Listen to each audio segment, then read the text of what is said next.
Okay, here's my take on a keyboard that I just bought and been using for a few days. It's a Macally wired backlit keyboard with a hub. Here's the box it comes in.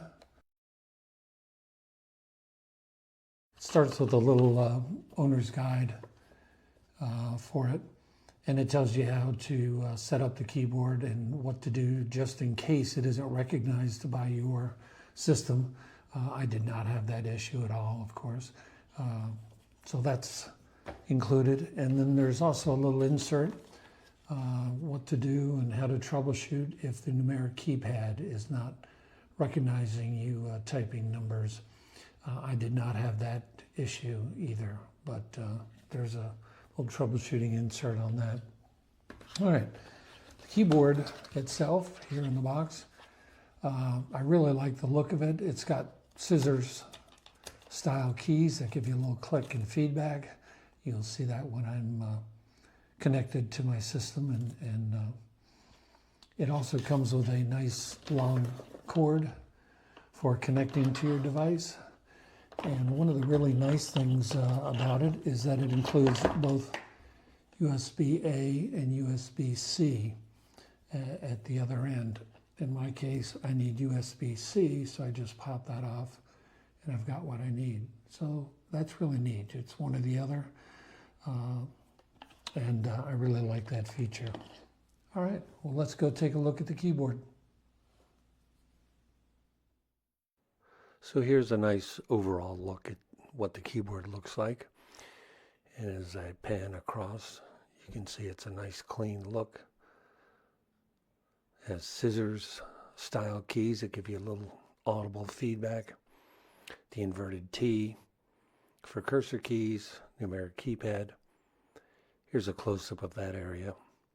It also has a hub built in with 2 USB-A and 1 USB-C connector, and that's really nice. So overall, I really like this keyboard, and I do recommend it. It has a clean look. The keys have a good feel. It's got a built-in USB hub and really cool 3-level LED backlighting at 1/3 the price of the equivalent Apple keyboard. The tiny trade-off in quality and feel is just fine by me.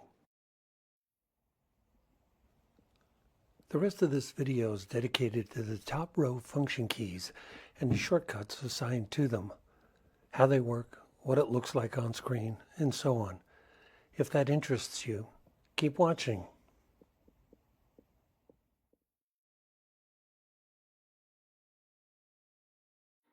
Before I do the real function keys, I want to show you this emoji key down at the bottom.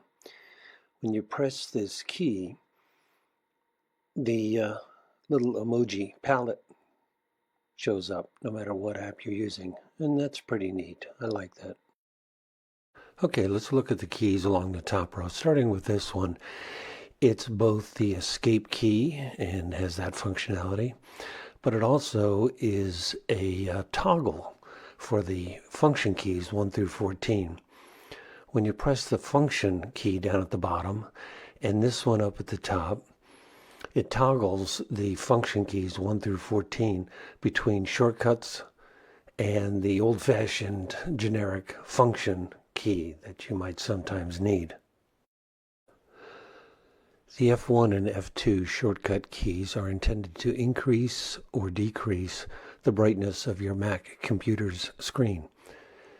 If you don't have an Apple monitor, it doesn't work. This works only with Apple monitors. The F3 shortcut key does the same as Control Up arrow to reveal thumbnails of every window. This is the expose function of Mission Control. The F4 shortcut key opens the Spotlight search bar, same as pressing Command Spacebar.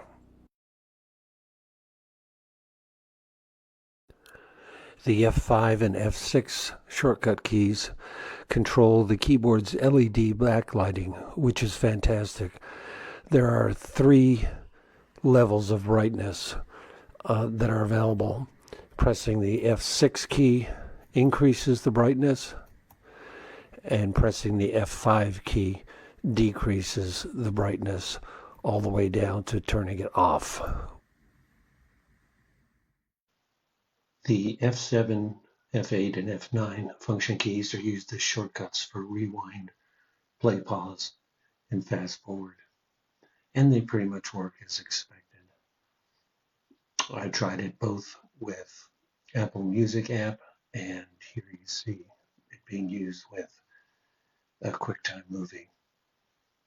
They work pretty consistently. You notice here it's doing frame by frame when I do it. In other situations, it'll do a 2x fast forward and 2x rewind, but they pretty much work as expected, so that's nice.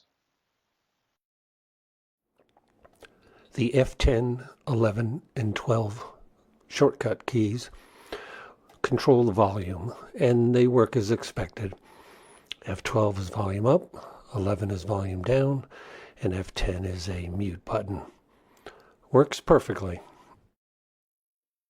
If you have an external CD-ROM drive or a DVD drive, the eject button works as expected.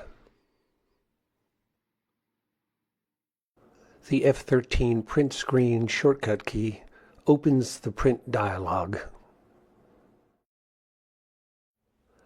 The F14 scroll lock shortcut key will invoke a crosshairs that you can use to select an area and take a screenshot.